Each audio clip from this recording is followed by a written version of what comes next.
Going live, and we're live! Woohoo!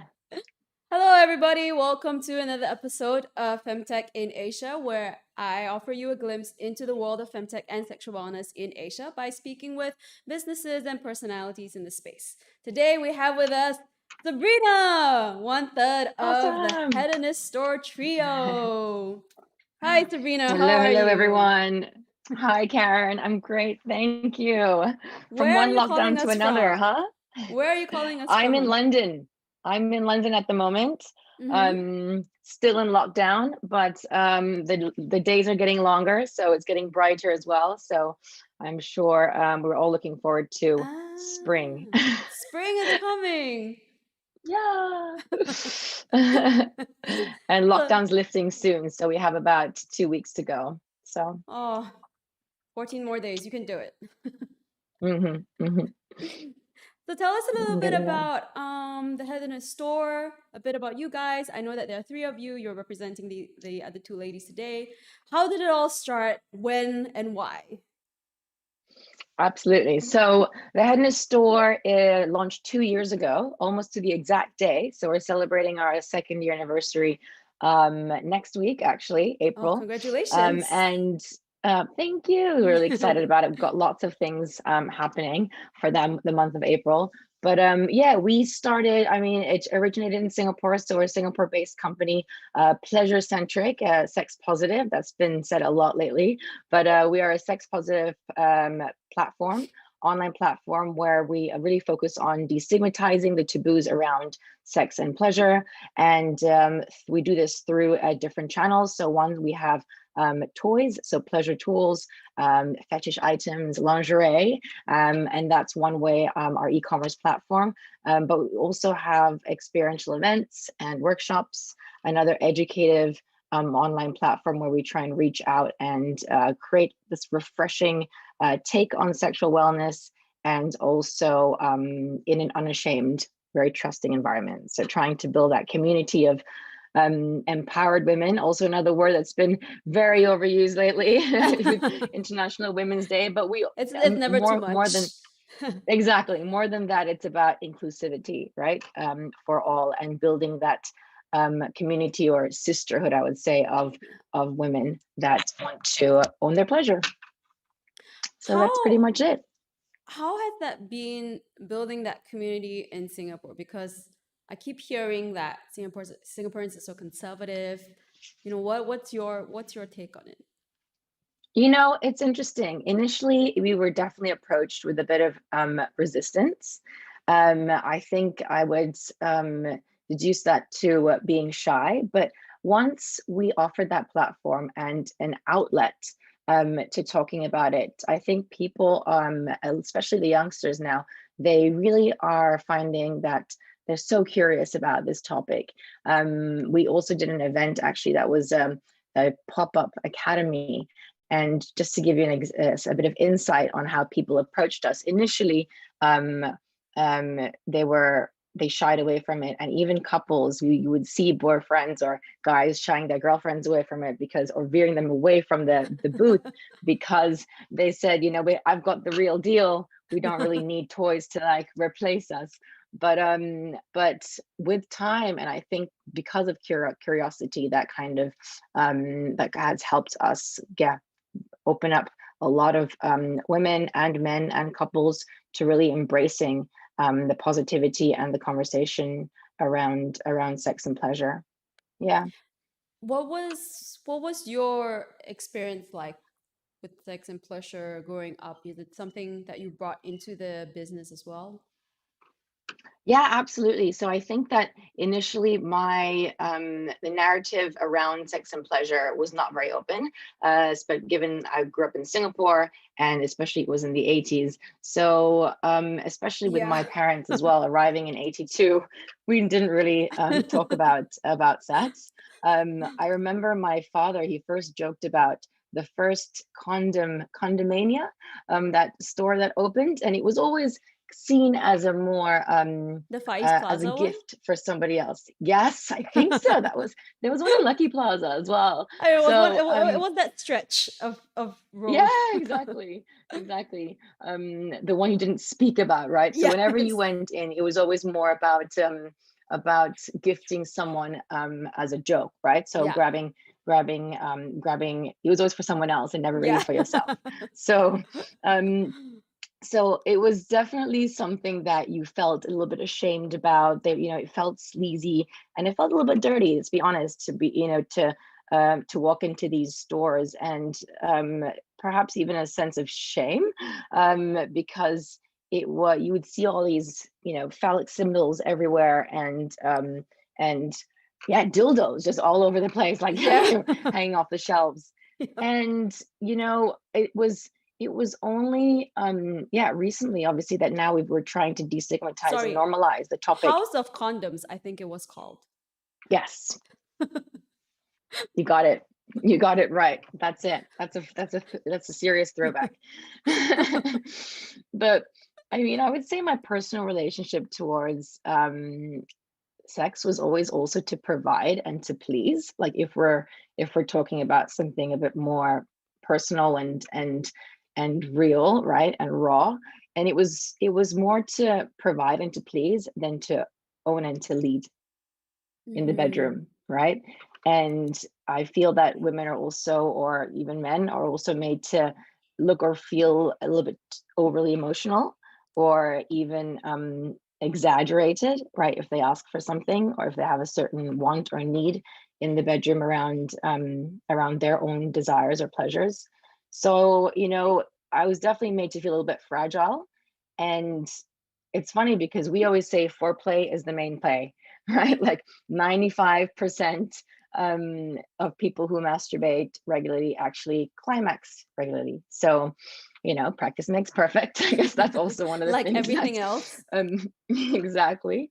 And yeah, and also a bit of statistics. So research shows that straight women have the fewest or least orgasms, and while straight men have the The most, most. right? So yeah, so finding my way to pleasure and sex was very much in 2016, when I just started my journey on yoga and meditation and breath work, which also really helps during sex or even in couples play to reach that climax. And I think even I can speak for the other two girls as well. Jacqueline, she's Singaporean, so obviously also in a very confined space, growing up with little to no conversation around Yeah. it. Can And, relate. and everyone can relate to that. And however, Jade, she's French, and she grew up, I mean, talking about masturbation, open conversations around, yeah, around pleasure and around even female genitalia, like just having that conversation with her parents, mom and dad. Yeah. So kudos to her. Yeah, I mean, to having that conversation early on. And I think because I mean, just for anyone who's watching, listening, we were in a clubhouse room together, and Jade mentioned this too. And she Hmm. also said that for her, that was actually a really healthy environment, contrary to what people might think, that, if you talk too much to kids about sex, like they want to try it earlier, but the opposite happens, Hmm.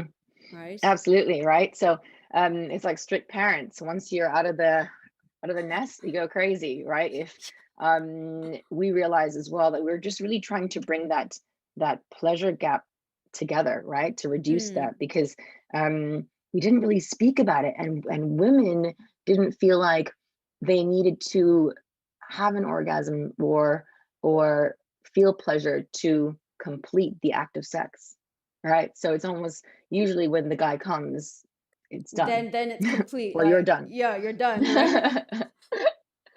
Also, I Exactly. think a lot of So popular media is always like, okay, how do you mm, please your men? Like, five sex positions men love. Like, it's always kind of one sided. yeah, quite like male dominated. And also, I feel that we're having more of that now, but sex, or at least good sex, requires really great communication, right? Communication. And us to talk Hmm. about it.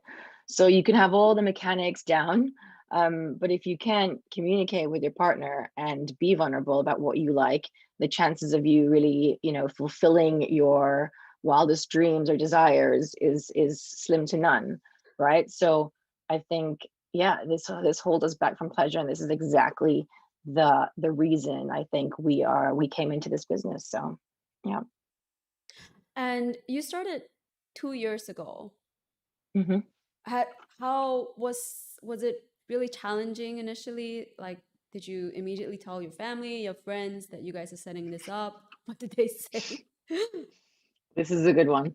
Yeah, so family and friends, I think um, we didn't really face backlash in that sense. However, we did, there was an initial shock, but there was eventually more support than shock when they understood Hmm. our vision and our mission for doing this, and the reason for it. I mean, we know it's still, I would say, a challenging conversation to have and to normalize the topic as such. But, um, you know, in Asia, there was still a lot of censorship around the word and around advertising. And whenever we did outdoor events, we tried to, um, it's tough. Like we tried to bring, the topic closer to people. At the same time, there's this stigma. There's just still the stigma attached to it. And we never knew were there, depending on were there children around, we had to be very, very, wary and respectful and very careful with the way we like hosted events. And Yeah. we always created it in a safe space so that we could, with a curtain so that we could show and tell behind the curtains. And You bring out the for toys. example, demo or toys, exactly. And I think, yeah, it, we could see a lot of, I guess our friends and our families were quite encouraging once they found out about why we tried to do this, because we realized that when we did group events and experiences, women would eventually, it would take them a while to warm up, but once we broke the ice, they would open up and talk about their own experiences.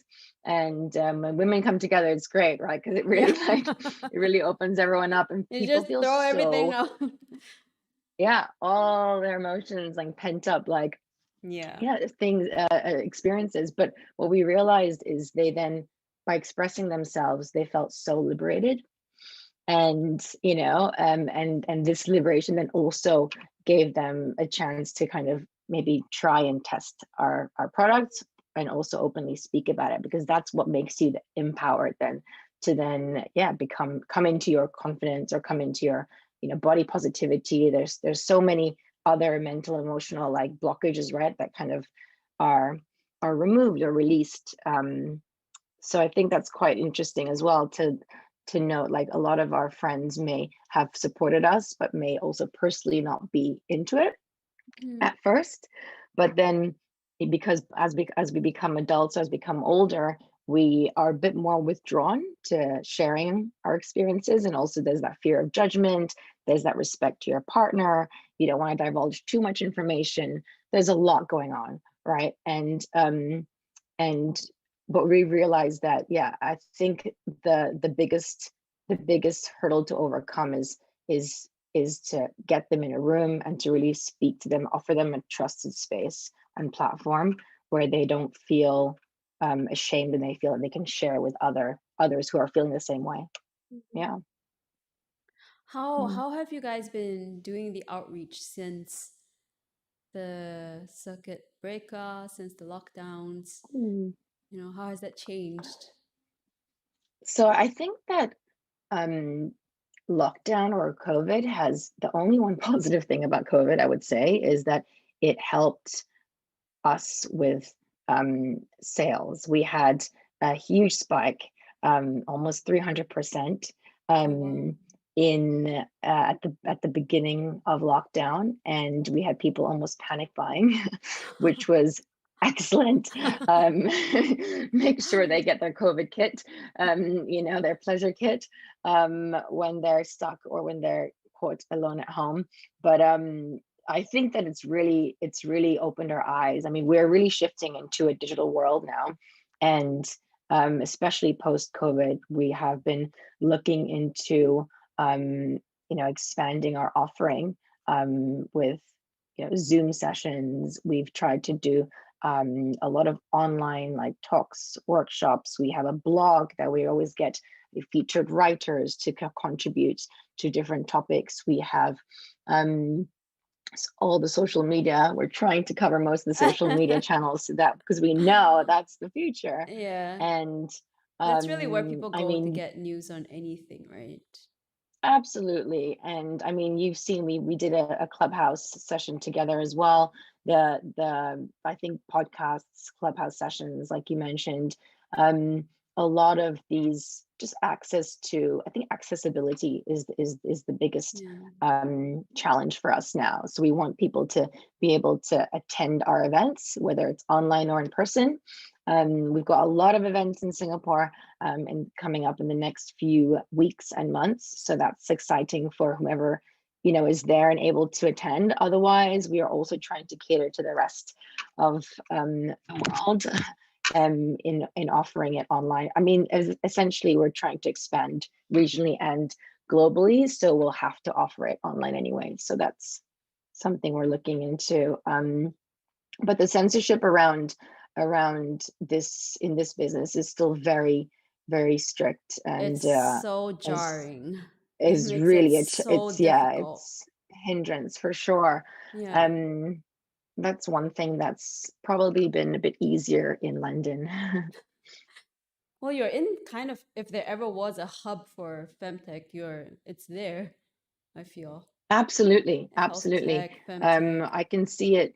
Yeah, it's definitely growing. It's the most exciting industry right now, I would say. Yeah. Yeah. So you're in the thick of it. Actually, coming back to the events, I'm really curious. What goes on Mm, in the yin yoga class, and also what is a breathwork class like? Because I hear breathwork okay. a lot, but I don't really understand it. Okay. So what we did was in the Yoni Yin Yoga, we started with the Kegel balls that we sell, and we decided that we would like to kind of offer an experience around it to really strengthen the pelvic floor muscle for anybody who is going through incontinence or postnatal or just even to increase your pleasure and orgasms by tightening and strengthening that muscle. So what happens is with how I usually structure, because I'm also a yoga teacher. Yeah. So we began in Singapore when I was still living there. And what we would do is we would start first with yin practices, right? So yin is a little bit more, you hold the poses for longer. It's a bit more relaxed. It's, I would say, the slower part of the class. And then the yang poses are a little bit more strengthening and a little bit Mhm. more holding and pulsating. So what we would do is we would try and create a sequence of poses that will really work your abdominals, but also work your hips, and then work that Kegel muscle, right? And with the Kegel balls inserted in your yoni. and and yoni is also the Sanskrit word for vagina. So that's how we use that. And so what happens is we'll use a lot of music. We use a lot of yoga poses, that yoga inspired poses, to create this class. And what we've also realized that we use a lot of breath work, and there's so many different types of breath work, right? That can either heighten your senses, that can invigorate your emotions, and also there are also breath. There's also breathing techniques that will relax your mind and relax you overall.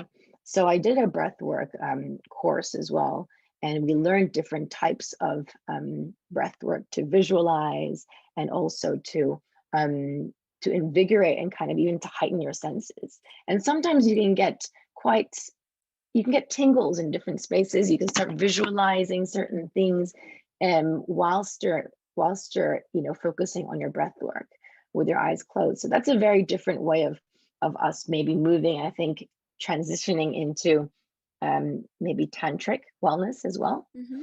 which will be something that we're also going to integrate into our entire wellness offering.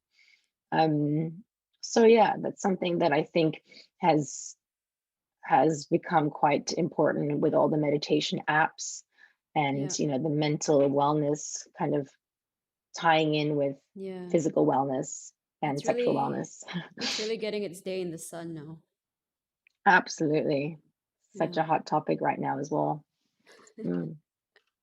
Do you I mean, obviously you guys have done a lot of events, held workshops, whether they're big or small, have done a lot of Mm. pop-ups. Are there any stories from customers that you particularly remember that toy Oh has yes. changed their life or something?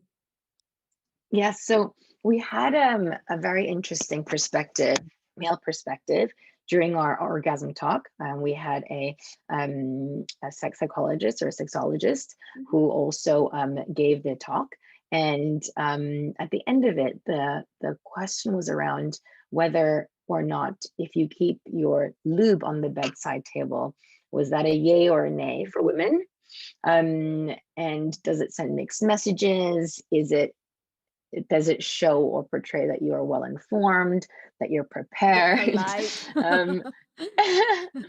um, so it was definitely a huge insight and quite vulnerable, I think, of the guy to come forward and share that with us, because you could get it's super subjective and you could get mixed messages, or mixed reviews or reactions as well from your partner, right? When if you display them in the open.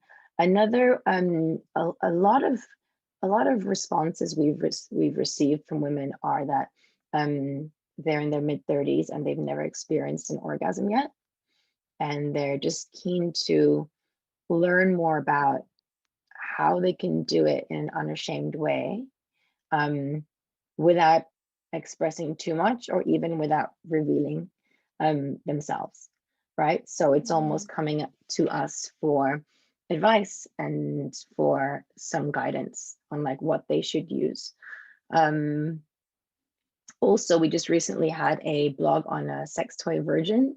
So somebody who's never tried a sex toy before and popping her cherry with one of our toys.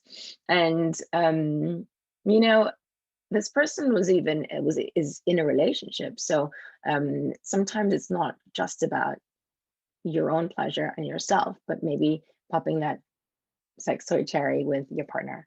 Yeah. So that was also quite an interesting like revelation that people are Which I still, yeah, exploring this. which I think Mm, is actually such a good communication tool, right? To if you've never used one before, or if you're going to use one, to just bring up that conversation. I think sometimes you just need a little 100%. help to be honest about what you like and what you don't like. 100%. I feel Yeah. that like even especially during lockdown when we're at home stuck with our partners. Yeah. Yeah. I mean, enjoying all that time. But yeah, So am I. basically, we have to plan date nights and create that spark and Yeah. bring it back and elevate your bedroom essentials, or Yeah. basically start creating, yeah, some fun playtime that you can enjoy, and everyone's going through it, and it's something that we should not feel embarrassed to talk about or bring up, and that's something that we definitely realize there's more out there than we think. Yeah. And the fact that I mean, yourself as well, and there's so many amazing players in this space now, and we're all trying to really help and encourage, right, to Yeah. make the women happier and essentially the men happier, And then make them and also smarter. the world a better place, a happier place at least. Yeah, Exactly. I find that, I mean, the one thing I love about this industry is no matter who I speak to, whoever's in it, like we're in Mm, it to just to give. Everyone is so giving. Like we just like, mm, because it's really at this point, it's the more the merrier, right? The more conversation we yeah. create, the more people hear it, and then the more they start to talk about it, and then the more it becomes like a mainstream conversation, and there's nothing to hide about it. Absolutely. I mean, there was that, we always bring it back to that statistic of 91% of men experience orgasms during sex, and for women it's 39. Yeah, disagree. So yeah, I mean, there has to be that we have to decrease or try and, Yeah, address it, because um yeah, it definitely is something that we should yeah. kind of close the gap. Yeah, Yeah, for sure. work And I on. think the best thing about these women-led companies is that the content will be made by women for women with women in mind. Because Absolutely. We're yeah, seeing so many more like femtech and like female founders like leading this space and leading this industry. Um there's so many brands and so much funding around yeah, female-led companies now, which I think is really just reshaping the trajectory of the wellness industry. for And sure. yeah, I've been following a lot of yeah, some really great significant like investments around femtech, so that's really interesting. Mm. So, bringing this into innovation, I want to ask you Mhm. something fun. I don't know if you've thought about it, but you guys see toys all the time, right? You have best-selling Mhm. toys. Um, like if We you try had the them, we test chance, them. you try them, you Yeah. test them. You know what works, you know what doesn't work. If you could build any toy you wanted, like what would Mm. it be? That's not out in the market. I don't know if you've ever played with that idea. Absolutely. So we have actually spoken to a few experts as well around designing almost our like wish list toy. So wellness and desire is deeply individual, right? It's so subjective. Everyone has a different vagina. Everyone has a different desire. Yeah. It changes depending on the partner as well, depending on where you are at, age, phase of life, all of these things. And there's no one size fits all, pun intended. But like also, we definitely want to address the custom market, right? So customizable toys. And we also have our yoni yoga, which we think it's our signature yoni yoga, Mm, which we want to explore with our own Kegel balls that are connected to an app, right? So we're moving into tech, into digital. Um, and yeah, we've spoken to a few doctors, gynecologists, designers, app designers, and yeah, we'll see. Hopefully, fingers crossed. That will be one of our future plans to roll out with something like that. We know wow, that that's we've been following a lot of awesome. brands like, yeah, I hope so. I mean, Yeah. there's so much room for growth there, and there And is there hasn't been something like that that's come out of Singapore. not of Singapore. Yeah. So we do follow a few brands, like we're big fans of, LV and Mode and Dame, and LV has a tracker. So they do have a Kegel bowl. Yeah. It's a bit more lengthy, but the way it looks is you insert it and then there's an app that Like tracks you do your exercise, exercises, right? it squeezes. Yeah, Yeah. exactly. Um, and they also do breast pumps, and I mean Yeah. they're amazing. They've definitely tapped into that market. I think But they've sort of opened if the we door could for funding into this industry. I think they were one of the first big ones to get totally, funded by VCs. um, yeah, exactly. I think that there's more that can be done there. And if we can create also, yeah, we can basically expand it, and we've got all kinds of ideas. But yeah, those are basically kind of those are the main that's the direction that we want to go into, I think. Yeah, there's a lot that can be done with tech. I mean, you've got VR and 3D porn. We Yeah. have we've been looking we were looking at CES, right? The Consumer Electronics Hmm. festival or expo, and I read that they had just when they revoked the award for the innovation award, they finally have given extended the award to the female founder. Laura DiCarlo. Yes, exactly, Yeah. for the innovation award, which I think is so interesting because we hope to be there one day. I think they have just come up with one that warms up. Mm, I think their latest toy is one that warms. yeah. We actually we also have a warming wand. So our wand also warms up.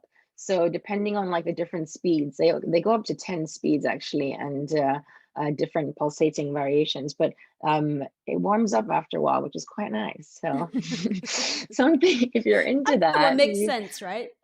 Because it you should kind of get one of like them. Yeah, emulates human touch as much as possible, I guess. absolutely. That's exactly it. Yeah. Mm. So it feels a bit more like, the real thing, and you feel that like skin sense of being like Yeah. with, yeah, I mean, coming back to what you said in the human touch. beginning, that the guys are pulling their girlfriends or partners away from the booth, but I mean, actually, nothing can, or people don't even want to replace human touch, skin to skin contact. Like, Nothing will replace that. yeah, Exactly. you can't substitute Um, these things. no, but the good thing is if they only try it, then you'll get closer to your actual Yeah. desires and to know what makes you tick. I think that's what's amazing, because that can almost be a platform to help you figure it out, because some people Yeah. just don't really know what, yeah, You know, makes them. when you said that on the blog, you guys had a blog post by Sex Toy Virgin. So the Dell HQ also has a secret reviewers club, and Mm, one of the diary entries we had, which actually is going up tomorrow. mm, She has never used a sex toy before either, um, and so she took the chance to share this with her partner. And mm-hmm, I think her first positive response was that it actually brought them closer, because it mm, kind of allowed them to be intimate in a very soft but like confronting way, because mm-hmm, you have to say what you like or not like. Like there's no other way about it, right? mm. Yeah. Yeah, it is. You put it in such a great way. It's so confronting, but in a soft and trusted way, right? Yeah, Like in an intimate exactly. space. Exactly. In a Mm, comfortable, safe space. yeah. Um, so Mm, coming back to something new, you mentioned to me mm. that you guys had some new toys for April that you might want to share with us. Absolutely. So we have so our plans for 2021 are really to expand our range of toys. Mm-hmm. We're also bringing in lubes and condoms, which I think is really important, because we've Yes. seen also a lot of other brands, female brands, where they're creating kits with lube and condoms so that it is more accessible for women to also carry them, as opposed to always the stigma attached to men always having to hold or buy the condoms. Oh, it's Um, tense. yeah, it's great. And the way they've branded it, it's fun. It's Yeah. again, Oh, it's I it's really not so hope you get to meet intimidating. them in person. They seem like such Yeah, fun, cool people. yeah, yeah. I mean, there's so many super cool like new brands out there as well. But we felt that, these are all accessories, these are all add-ons, these are all things that people need on a daily basis. Why not make it accessible for, yeah, males and females, and Mm-hmm. add it to our assortment. Another thing is we have some exciting toys coming. One is a really fun, a really fun toy. I can't disclose it now, but I can't stop laughing when I think about it. But stay tuned. It's almost like an April Fool's um, campaign that we're going to be doing. We're launching next week, so you'll see it for the month of April. But we're also doing a giveaway with that toy, which is hilarious. But also, I mean, the butt plugs are coming in. We have another clit sucker, which is the external stimulation versus like internal penetration, because we realized Right. that, most women, right, like with our 8,000 nerve endings on we really feel the more sensitive externally, Mm-hmm. which is why we've tried to focus on toys that can provide that. And so there's another one coming in, which is going to be very interesting and really works very well. So yeah, tried and tested. As we say, we put our pussies to the test and make sure that everything Tough is jobs. quality, performance, top notch. Exactly. So that's all rolling out in April, as well as events. So we've got some girls' nights in, bachelorette nights, and we have some bookings which are really exciting for women in their 30s, 40s, 50s who want to just have a workshop on sex toys 101, whether it's a staycation at a hotel or in their homes.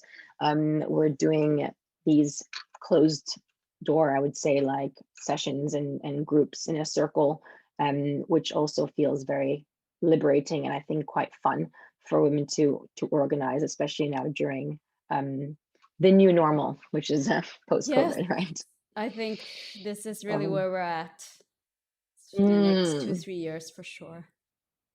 Absolutely. And I think one of the events that we did, which was really exciting, which we're also going to try and bring back, is the BDSM and the kink scene. Right? It's definitely a smaller group, but we did an intro to kink, and we worked with a BDSM group in Singapore. They also have day jobs, so when they came and spoke about um, this underworld of BDSM, they no photographs were allowed because they did want to respect that they have, almost I would say Yeah, a double life. yeah. But yeah, that they have this People tend to get interest the that, wrong impression about it.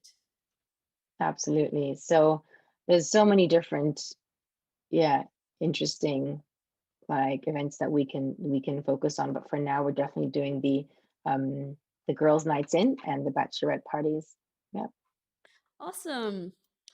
Well, Mm, I've come to the end of my questions. Is there anything else you'd like to add? amazing. I mean, I would Anything? just say we're really excited to have spoken to you. I love what Della HQ is doing as well. Like you're Thank offering so you. much information and education in your academy, and also offering insight into like other players in the space. And I think as we like expand regionally and globally and fundraise and keep on pushing, I hope that we can all kind of open and increase the conversations around this topic. So For sure. yeah, So do I. I think we all have the same goal. awesome. All right. Thank you so much, Sabrina, for joining us. You can search the Dell HQ on YouTube and Spotify to listen to this episode, previous episodes, and new episodes to come. Thank you so much. Bye. Amazing. Thanks, Karen. Take care. Bye See bye. you.